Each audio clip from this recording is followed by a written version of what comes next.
Delphias Audiolibros presenta Halo Broken Circle, un libro del autor John Searle, publicado el 4 de noviembre del 2014.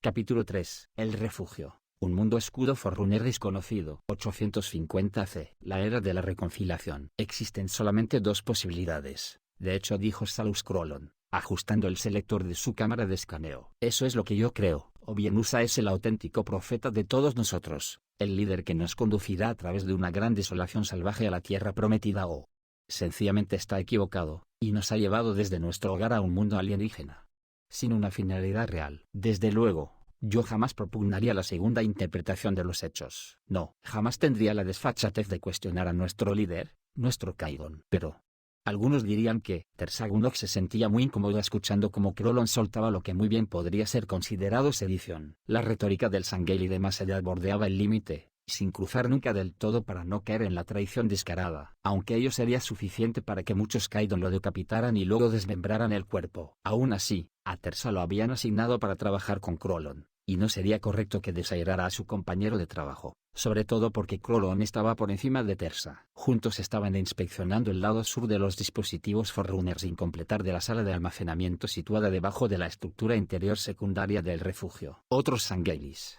que por suerte no podían oírlo, inspeccionaban los márgenes más alejados de la colección de la vasta superficie de hileras superpuestas ligeramente tambaleantes repletas de objetos misteriosos. La enorme estancia, con su techo metálico abovedado, contenía miles de artefactos Forerunner, reliquias, piezas de dispositivos sagrados, todo ello apilado en campos azules de estasis, dispositivos que pocos salvo Usa, Xelius y Solm posiblemente comprendían. Y era dudoso, según Crolon, que incluso el Kaidon y su compañera pudieran realmente alguna vez ser capaces de emplear los secretos de todos estos mecanismos. Cavilando sobre los refunfuños de Salus Crolon, Tersa usó la cámara de escaneo para tomar una imagen tridimensional de un objeto cilíndrico que daba vueltas lentamente sobre sí mismo dentro de su campo de estasis. Las espirales grabadas en su lustroso revestimiento blanco parecieron reaccionar cuando Tersa se acercó, como si lo estuviera escaneando a él al mismo tiempo que el Sangheili hacía lo propio. Y era posible. ¿No era esto una creación de los Forerunners? ¿No estaría impregnado místicamente de su inteligencia, de su esencia? ¿Qué secretos vibraban dentro de estas reliquias? Durante siglos, los Sangheilis habían creído que había que reverenciar las reliquias Forerunners y no interferir con ellas. Sangheilis con una inclinación científica, que furtivamente hurgaban en ellas mucho más allá de lo autorizado,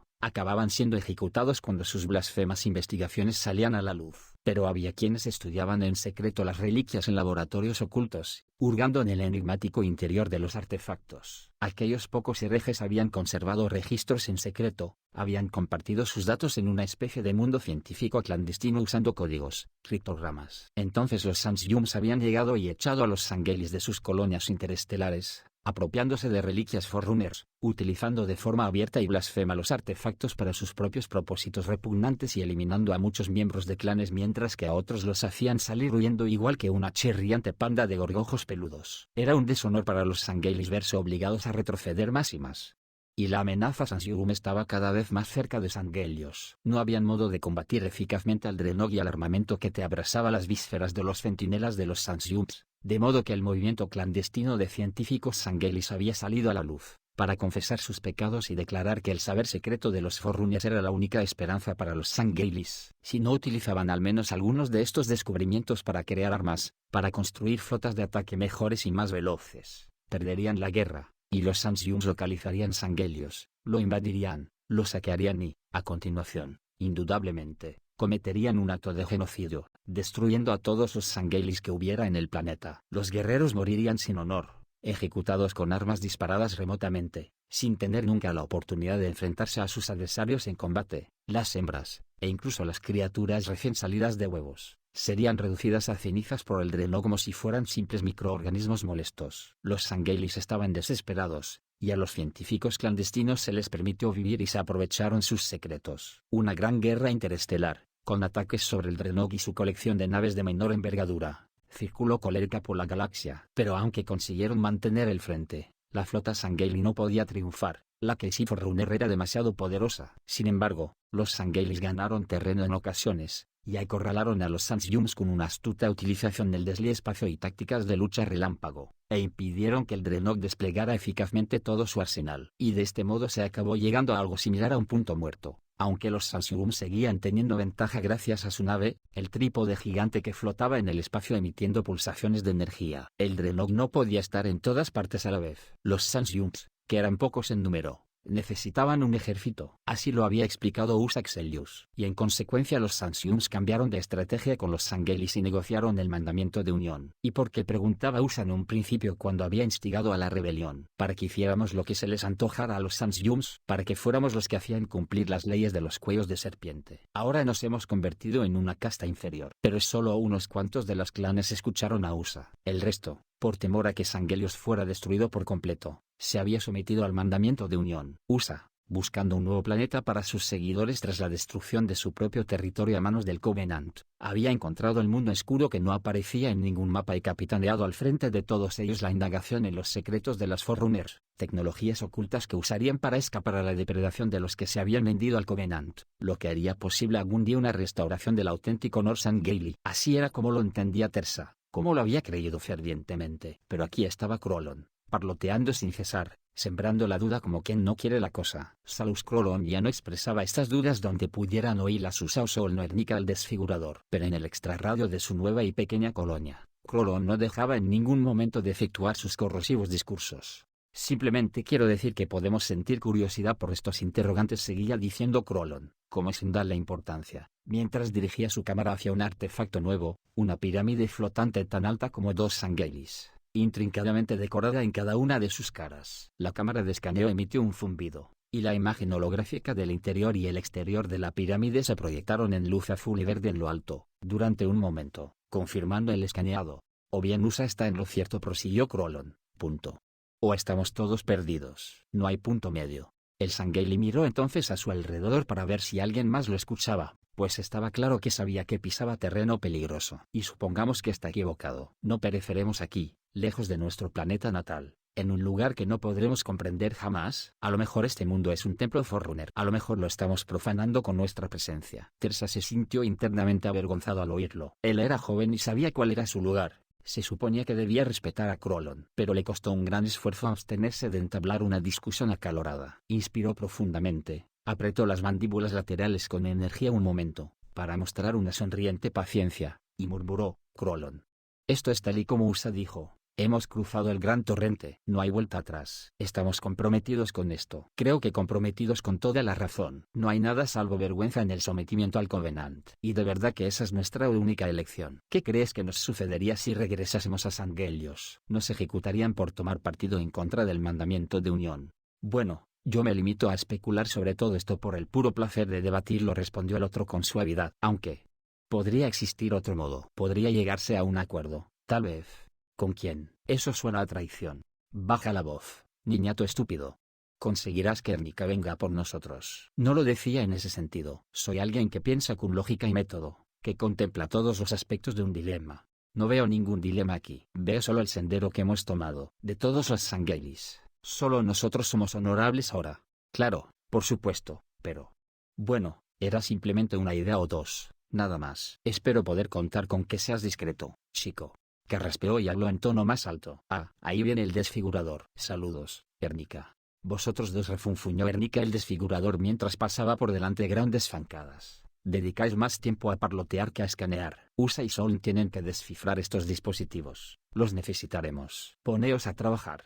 Como para dar énfasis a sus palabras, tenía una mano puesta sobre la empuñadura de una espada energética que colgaba en una vaina de su cadera. Tienes toda la razón, como siempre, Ernika, dijo Krolon, rezumando humildad a la vez que se ponía manos a la obra. Tersa mantuvo la cabeza gacha y no dijo nada. Regresó a su tarea, pensando que con un poco de suerte no lo enviarían a trabajar con Krolon al día siguiente. Sin embargo, el joven Sangheili sentía como si, al escuchar a Krolon, hubiera ingerido un veneno sutil. ¿Y si realmente estaban mancillando este lugar sagrado? ¿Y si Usa Exelius no era más que un fanático insensato que los había conducido al interior de las entrañas huecas de un mundo enigmático donde languidecerían, donde morirían infestados por la creciente demencia de Usa, por los Forerunners y todo lo que era sagrado? ¿Y si Salus Krolon estaba en lo cierto? Suma caridad. 850 C. La era de la reconciliación. Enken estaba en su estudio privado, encorvado sobre hologramas con mucho grano de antiguas esculturas Forerunners. Algunos de los artefactos no eran esculturas auténticas, quizá, sino dispositivos que parecían obras de arte. A menudo era difícil saberlo. Hizo que la imagen rotara, asimilando sus curvas y huecos, las amplias volutas. La forma parecía sugerir evolución, espirales galácticas, una torre de formas arremolinadas que culebreaban juntas. Según lo veía él, los Forerunners eran seres que habían mantenido durante un tiempo una forma material orgánica. De algún modo se habían convertido en canalizadores de una inspiración divina que los transformó y los volvió apropiados para el gran viaje a una esfera superior mediante la acción de los 7 anillos. Estos, dispuestos por toda la galaxia en posiciones espiritualmente significativas, habían sido diseñados para convocar energías espirituales sublimes que consumían la falsedad y liberaban el alma para que partiera rauda hacia el núcleo central de la divinidad. Los Sansyums creían que los Forerunners habían dejado deliberadamente rastros de su existencia por toda la galaxia a modo de balizas indicadoras, piezas de un acertijo sagrado que, una vez resuelto, permitiría a otras razas con fe suficiente para seguir el sendero del gran viaje reunirse finalmente con los Forerunners. Pero si los Forerunners eran como avatares de Dios, entonces, ¿quién era en última instancia aquel Dios? ¿Acaso no existía algún Dios supremo, al que todos debían someterse? Tenía que haberlo. Y a lo mejor el final del gran viaje era un encuentro glorioso con aquella deidad definitiva. Pero una vez más Enken se vio acribillado por dudas respecto al gran viaje y el propósito de la disposición de los halos que los Forerunners habían creado. ¿Acaso la descripción del efecto no sonaba a algo relacionado con armas? ¿Acaso no había referencias y lo habían traducido correctamente, que sugerían que las energías eran capaces de enormes exhibiciones de poder? Pero desde luego aquellas referencias eran nebulosas en el mejor de los casos, probablemente mal traducidas, y él jamás se había atrevido a compartirlas con otros profetas. En rigor, debería de haber trabajado hasta encontrar interpretaciones no heréticas. Los anillos sagrados eran sin duda alguna reales, si bien habían generado una mitología propia entre los Sansyums. Enken se preguntaba si todavía existían, si seguían ahí fuera, en la galaxia, y de algún modo habían permanecido intactos. ¿Podrían los Sansyums encontrarlos y descubrir el propósito real del gran viaje? ¿Y quién soy yo para poner en duda el gran viaje? ¿Soy un hereje por el simple hecho de hacerme preguntas sobre ello? No soy más que un ser diminuto, una mota en el universo. Los Forerunners estaban en armonía con el propósito mismo del universo. Eran semidioses cuya inventiva pasó del ámbito de lo natural a lo sobrenatural.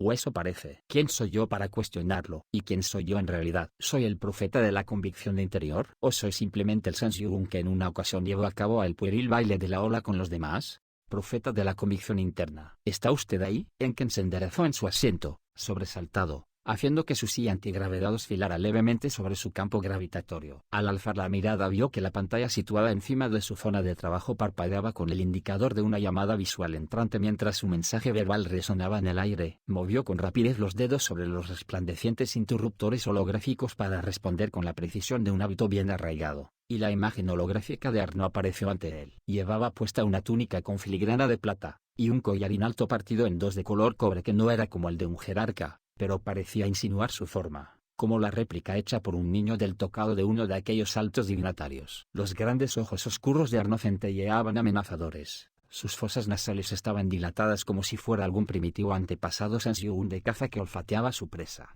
Vaya, ahí está, convicción interior. Sí, Arno, aquí estoy. Y aquí está usted. Exponga por favor lo que desea. Estoy ocupado estudiando un estudio de cosas sagradas, pero quizá pueda dedicarme un minuto o dos, espero.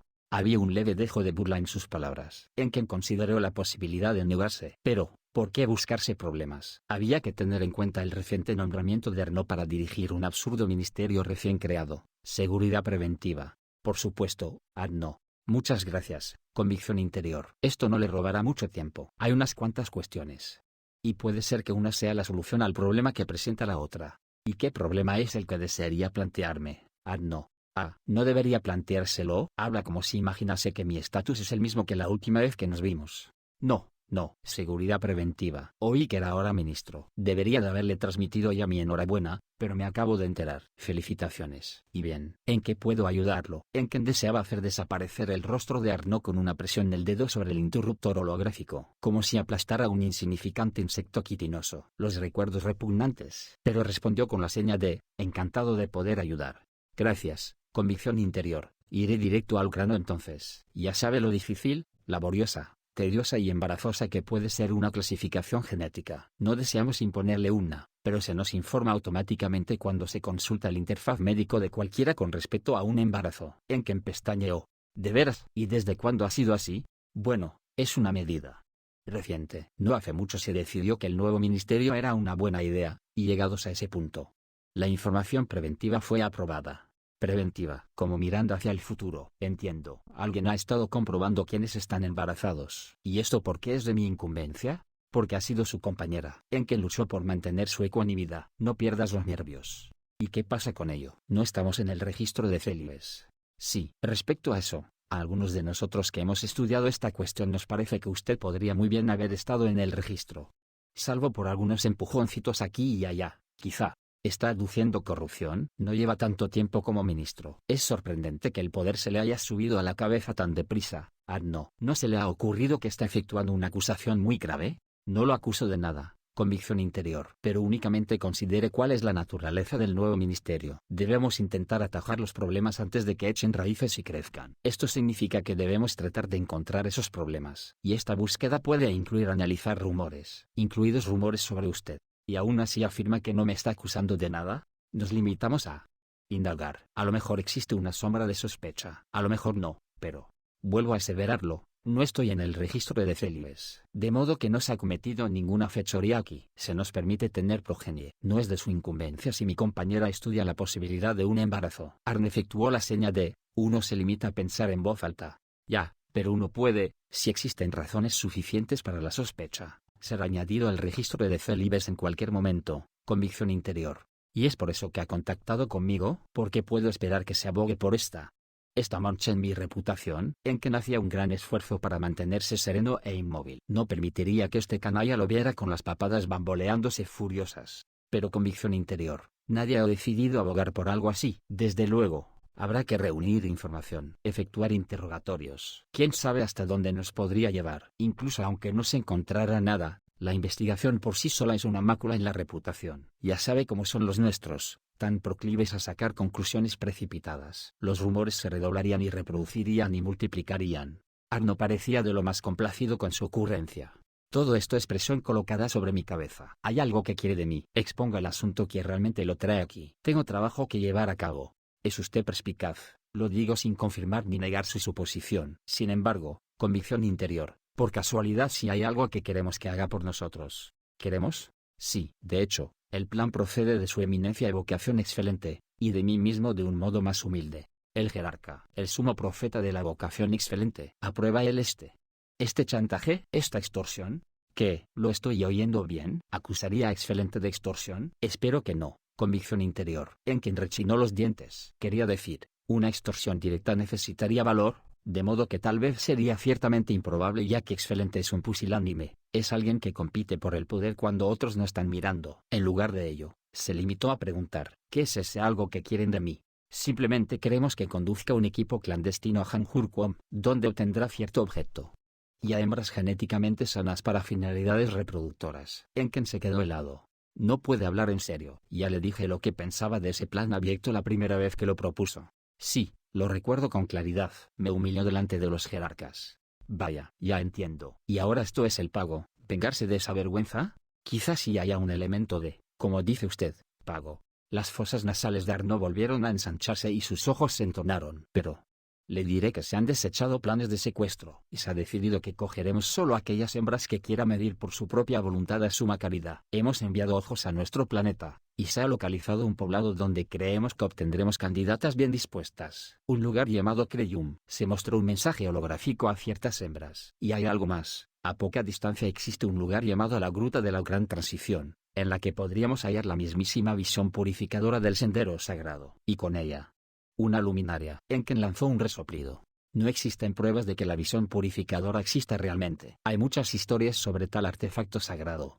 pero no se ha encontrado ninguno. No obstante, las anotaciones de los que sirvieron en el Drenog antes de su partida mencionan la posibilidad de que las reliquias haya en un lugar concreto de Hanjurquom. Al parecer recibieron una señal sagrada a través de la luminaria de la nave. Si la reliquia está realmente ahí, proporcionará una trascendencia adicional. Una afirmación sagrada que es muy necesaria en estos tiempos de confusión espiritual que han seguido al mandamiento de unión. Indudablemente, gran parte de aquel discurso sobre tiempos confusos era Arno parafraseando a vocación excelente. Arno no dedicaba ningún tiempo significativo a meditar sobre nada que fuera espiritual. Muy bien, envíen su expedición, pero no hay necesidad de involucrarme. Ah, pero sí que la hay. De hecho hay dos razones. La primera, que necesitamos sus conocimientos con respecto al planeta. Es improbable que yo posea información práctica sobre nada que pudiera aplicarse a una expedición como esa. pero sí que tiene lo que necesitamos. La interrupción de Arnaud fue una injuriosa infracción del protocolo, pero este siguió hablando con tibieza. Ha estudiado la zona en cuestión, profeta de la convicción interior. Sabe muchas cosas sobre el extremo sudeste de Rescolá. Rescolá, el corazón de Enken palpitó con fuerza ante el célebre nombre. Una zona que se rumoreaba contenía muchas reliquias sin descubrir. Resultaba casi tentador, pero absurdo. He estudiado los mapas topográficos, los datos más recientes que pude desenterrar, dijo. Pero hay mucho que no sé. Con todo sigue siendo el más adecuado. Y el elegido por evocación excelente. Para dirigir el destacamento de apropiación. Así es como lo llaman. Vaya eufemismo torpe para un saqueo. Puede que tengamos que matar Sansiums para conseguir hacernos con reliquias y llevar a cabo este supuesto reclutamiento. Matar Sansiums, convicción de interior. Pero si son estoicos, esos a los que se refiere, herejes, tienen suerte de perder solo a unas cuantas de sus hembras y una reliquia, y, sencillamente, nosotros debemos reproducirnos. El registro de célibes, la poca frecuencia de nuestros ciclos de fertilidad, hacen que nuestra población mengüe. Si los Sangelis se dieran cuenta de lo reducida que es nuestra población, podría envalentonarlos para reconsiderar su lealtad. En ese caso, ¿por qué no limitarse a relajar el registro de célibes? Fue creado por una razón. Es necesario impedir que nuestra genética derive hacia la degeneración, convicción interior. Tenemos motivos para creer que los estoicos, al menos, están genéticamente sanos. Son más numerosos y no es probable que padezcan de endogamia. Y además, la visión purificadora del sendero sagrado tiene un valor incalculable. Tenemos que asegurarnos de que los Sangelis son realmente reales, que se han convertido de verdad. El brillo de una reliquia sagrada como esa erradicará toda duda e inevitablemente los unirá más a nosotros. ¿Y si me matan? ¿Acaso supone, Arnaud, que los Sansiums estoicos de nuestro planeta natal no nos detectarán? ¿Que permanecerán alegremente al margen mientras raptamos a sus hembras y nos largamos con ellas? No supongo nada de eso. Esperamos poder evitar el combate. Evitar por completo ser detectados. Pero no podemos estar seguros de ello. Usted ha estudiado Hanjurquom a distancia, y no carece de experiencia militar. Irán clandestinamente y escaparán con el mismo sigilo. Lo más probable es que no lo maten. Si lo hacen, dudo de que su eminencia el profeta de la vocación excelente vaya a sentirse profundamente entristecido. Me siento conmovido, replicó Enken en tono árido. Y encontrará otro a quien enviar. El plan seguirá adelante, no obstante. Ahora, profeta de la convicción interior, debería prepararse para partir en dirección a Hanjurquom con toda celeridad. Capítulo 4. El refugio. Un mundo escudo forrunner desconocido. 850 C. La era de la reconciliación. Soln. Pareces preocupada, casi desdichada. ¿Qué te ha contado la voz voladora? No me siento desdichada. Pero tal vez sí un poco trastornada por algo que Endurillas dijo. Del modo en que la sangre que hierve se alborota en un caldero. Usa cerró las mandíbulas en una sonrisa Sangheili. Le gustaba el modo en que Soln se expresaba, siempre con un toque poético. Era una de las cualidades que le habían granjeado su cariño.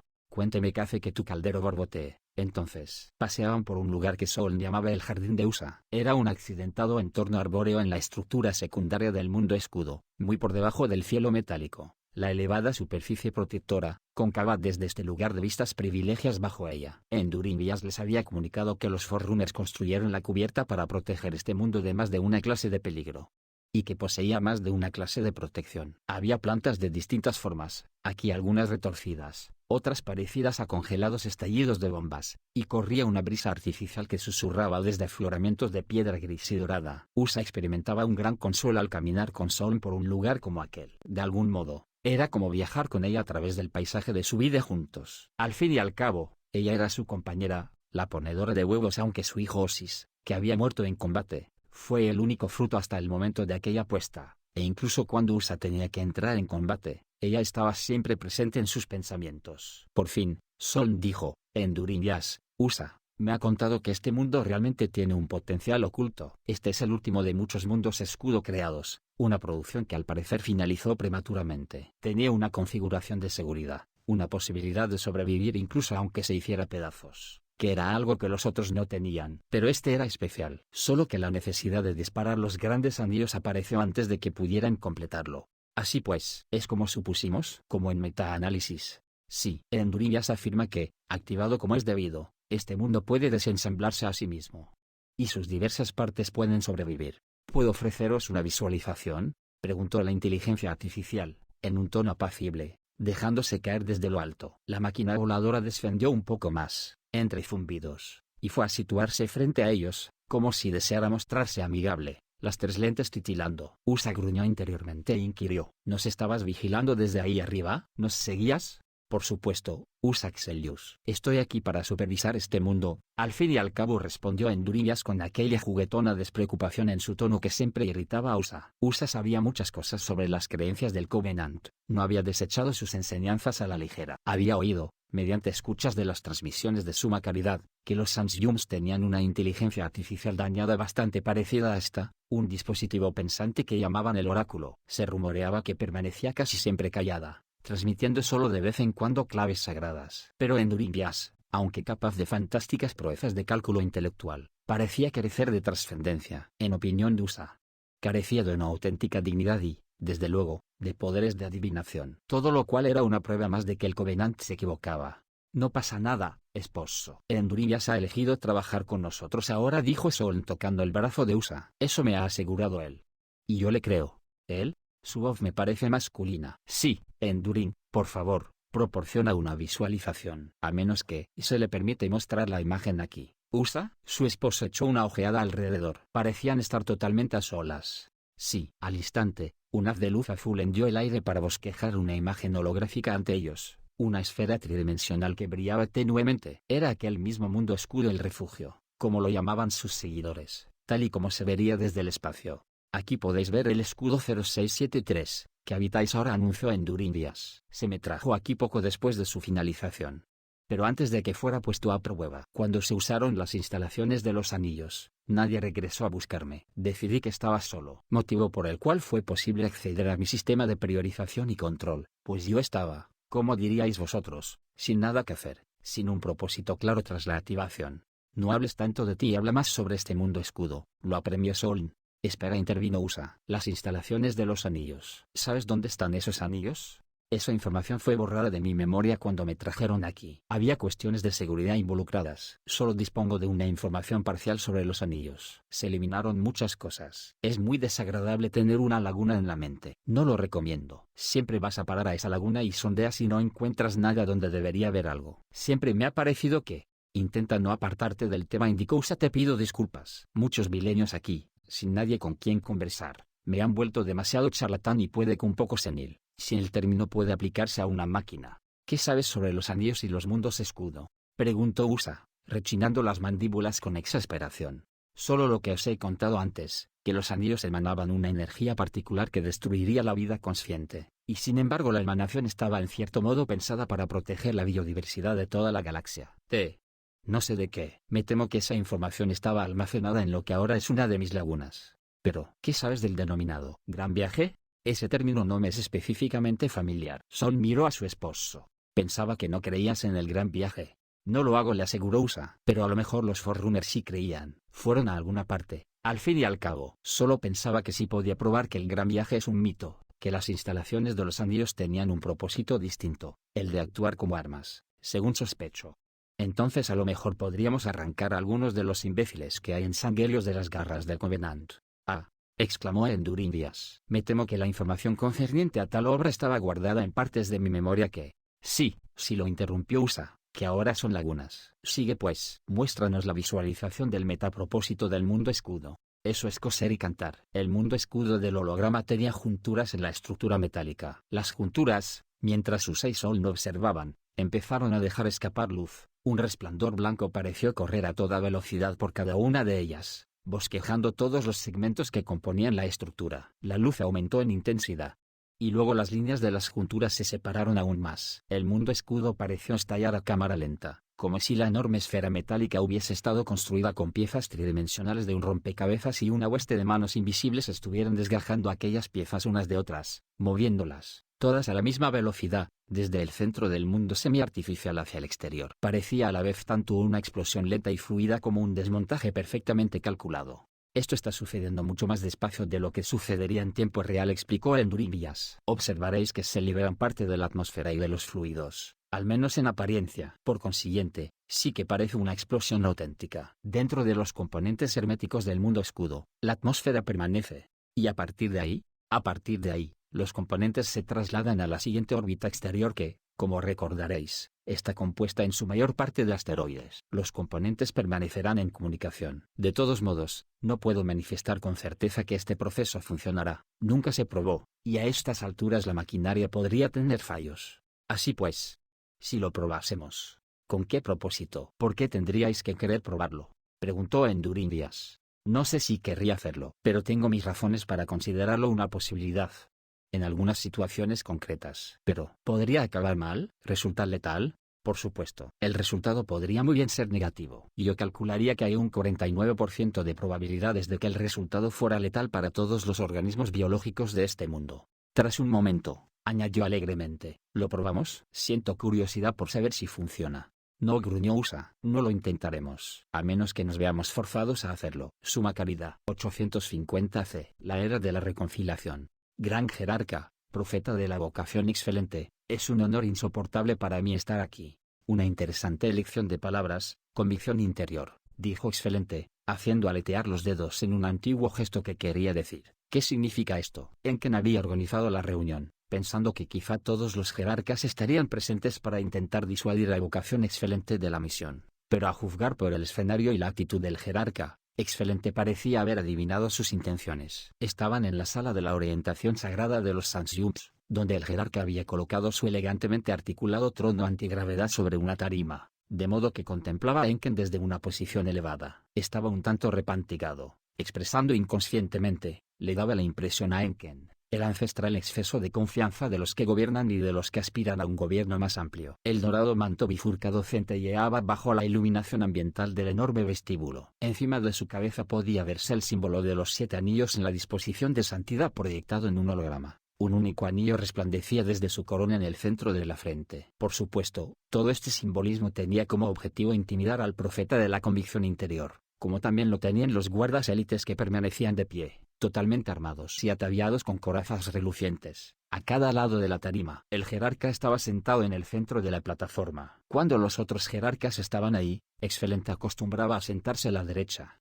Antes de que prosiga, oh, evocación excelente, dijo Enken con una mansedumbre ficticia, ¿debería esperar a que lleguen los otros jerarcas? Sabía perfectamente que excelente había reservado la estancia, por así decirlo, solo para él y su séquito personal, que a los otros 2 jerarcas no se los había informado de la reunión. Pero Enken quería recordarle a su interlocutora esta violación del protocolo. Eso no será necesario. Los otros jerarcas han sido informados en detalle sobre la expedición de restauración genética, respondió excelente con un pomposo ademán despectivo. Arno entró flotando en la enorme estancia, avanzando deliberadamente con majestuoso aplomo, como para deleitarse en el reflejo del resplandor de la autoridad del jerarca. Vaya, ya está usted aquí, ministro, dijo excelente con voz melosa acompañada de una demanda. Ya era hora, aunque transmitido con jovialidad. ¿Ha consultado con el capitán de la nave?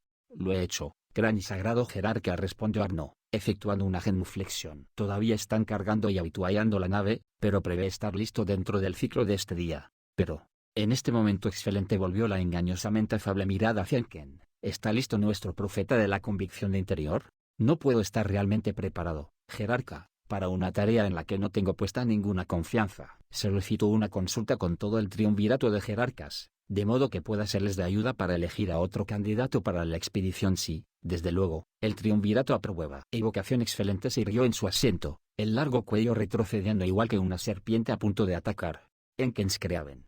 El uso del nombre original de Enken tenía por misión poner al profeta de la convicción interior en su sitio. ¿Debo entender que está acusando a un jerarca de la búsqueda sagrada de infringir el protocolo del consejo? Arno emitió una risita complacida ante la reprimenda. Enken controló su ira. No quiero dar a entender nada parecido, jerarca. Me limito a sugerir que el propósito de este viaje es indigno de nosotros.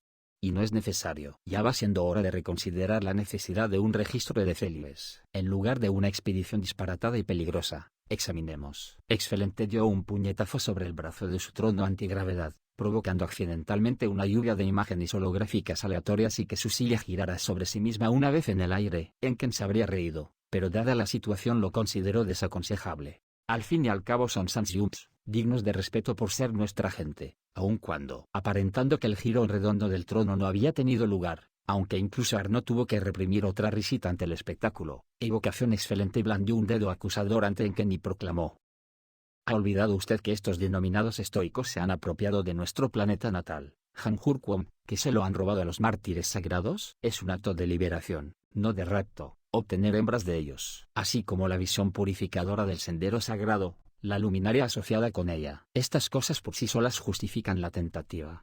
Si tal vez pudiéramos involucrar a los otros jerarcas. Excelente efectuó un veloz gesto irascible que rara vez se usaba. Su significado era, calla o calla para siempre. No quiero oír nada más de esta casuística política. El triunvirato ha convenido en que yo tengo que supervisar una renovación del plantel reproductor. No se especificó el método. Por lo tanto, lo especificaré yo mismo. Excelente pareció caer en la cuenta de que se estaba poniendo en evidencia que el tirano rabioso que era el auténtico Evocación Excelente prefería la apariencia de un sasio, un melancólico e ingenioso poseedor de una sutil sabiduría. Volvió a recostarse en el trono y acarició distraídamente el pelo de una de sus papadas. Me ha alterado. No toleraré más insubordinaciones. Aquí están mis condiciones, profeta de la convicción interior. Su voz rezumaba burla cuando utilizó el título. Puede elegir. Se lo someterá a una investigación rigurosa, concienzuda, y tal vez no del todo imparcial sobre su exclusión del registro de Celibes, una exclusión que creo que fue acordada fraudulentamente, y padecerá las consecuencias legales.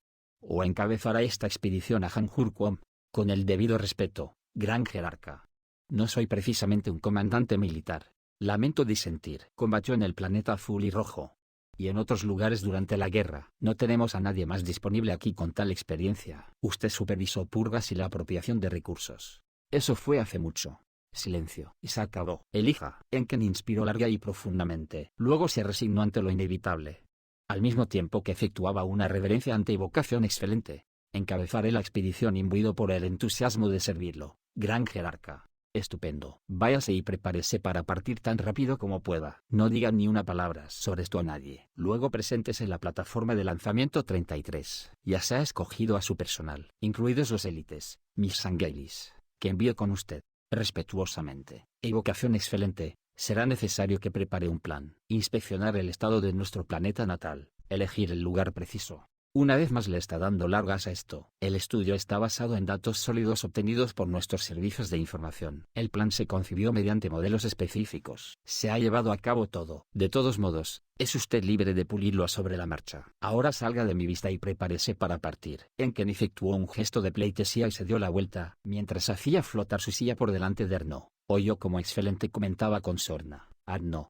Refresqueme la memoria. ¿No lo acusó en una ocasión este mismo profeta de la convicción de interior de ser un idiota caprichoso cuando sugirió usted una misión para obtener hembras de los estoicos? Pues sí, sí lo hizo, gran jerarca. ¿No es una ironía deliciosa que ahora deba él encabezar tal misión? Oh, estoy totalmente de acuerdo. Rió entre dientes Arnaud, mientras Enken hacía pasar su silla a través de la entrada. Lo encuentro delicioso en extremo.